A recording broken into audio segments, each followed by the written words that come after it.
Palm Bay restructures city government, cuts $2 million check to the IRS at April 2nd council meeting. From the Palm Bear.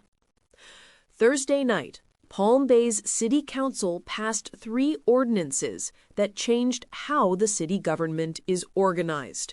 They approved a $2 million payment to the federal government, and they heard from a resident who says the public bus system is leaving the city's most vulnerable people stranded. 5 items, 1 meeting, all of them connected to the same question. What kind of city is Palm Bay trying to become? The reorganization came first. 3 ordinances, all passing 5-0, that split the old Community and Economic Development Department into separate pieces. Growth Management now absorbs housing programs and long-range planning under Director Althea Jefferson. Economic Development becomes its own standalone department focused on business attraction and incentives. Parks and Facilities and Procurement also become independent departments. City Manager Matthew Morton described it simply. This is the opportunity to reorganize growth management and community and economic development by creating, essentially, a standalone economic development department. No public opposition, minimal council questions. The reorganization on paper is done, but the housing budget does not actually move until October 1st, 2027. That is an 18-month lag. For residents who depend on federal CDBG housing programs, the org chart changed Thursday. The money follows later. Now the money story. Finance Director Larry Wojciechowski presented a bill Palm Bay knew was coming. $2,054,397.93 owed to the Internal Revenue Service, due April 6th. Here is what happened.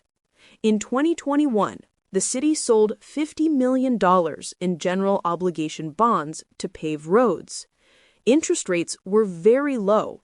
Federal law says municipalities cannot borrow cheap tax-exempt money and then park it in higher-yield investments, pocketing the spread.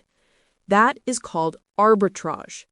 The IRS caps how much of it a city can keep. Palm Bay hired the firm PFM to run the required 5-year analysis. The result? The city earned $4.4 million in interest. It was only permitted to earn $2.4 million, based on the bond yield rate of 1.41%. The city exceeded that, earning at 2.52% by investing aggressively. The difference goes back to the IRS. Wojciechowski was direct about the trade-off. I would rather do that than stand up here and say we were negative arbitrage and I didn't earn enough money. Morton had already signed the check before the meeting. He told council, "I'm not going to federal prison first of all." There was one way to have avoided the rebate entirely. Federal spending rules say if the city had spent all $50 million within 3 years, most of the interest could have been kept.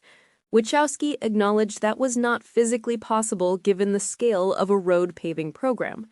Morton said the city should consider auditing its bond arbitrage annually or every 2 years, rather than waiting for the 5-year federal deadline, faster course corrections. So the city earned more than it was allowed to, wrote a $2 million check, and moved on. But what did those bonds actually buy? Morton made sure council heard the answer the same night. He asked Public Works Director Kevin Brinkley to present the freshest road condition data, making the connection explicit.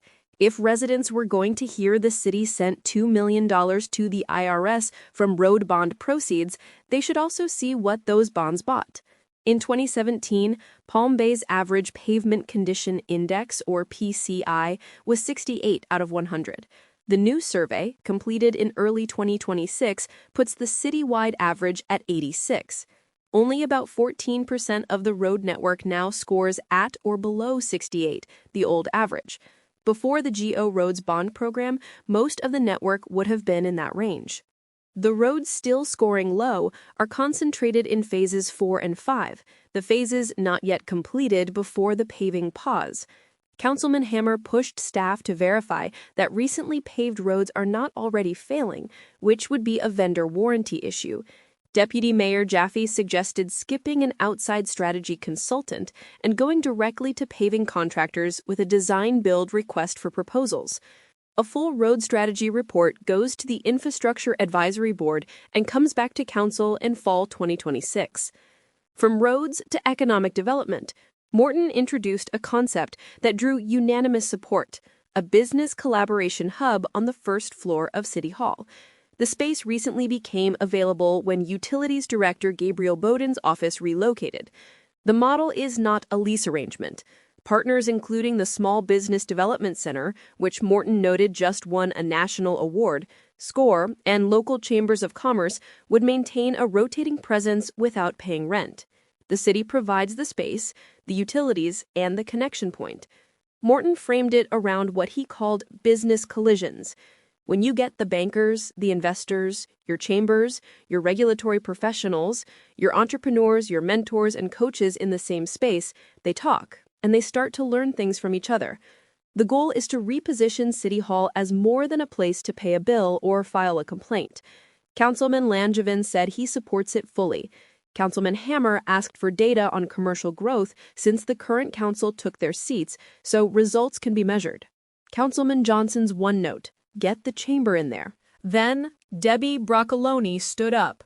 Palm Bay resident Debbie Broccoloni opened public comments with the pointed account of repeated scat bus failures. She told council she had spent 6 months trying to get someone to ride the bus with her to document the problem. She received nothing but unanswered calls and emails. She emailed council members a conversation she had with the SCAT director, where he admitted to telling buses to wait. That means riders are skipped.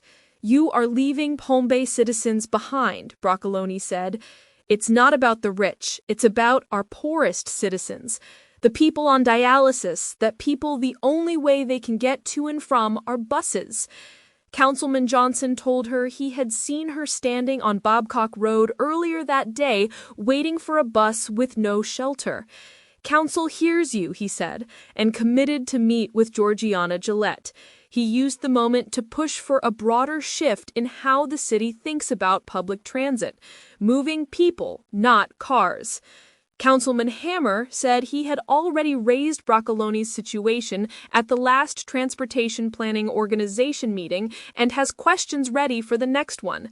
He also has an MPO meeting in Orlando Friday where he expects to get additional information. A city reorganizing its departments, writing a $2 million check to the IRS, showing the roads those bonds built, opening its doors to businesses, and hearing from a resident who says the bus system is failing the people who need it most. That was Thursday night in Palm Bay.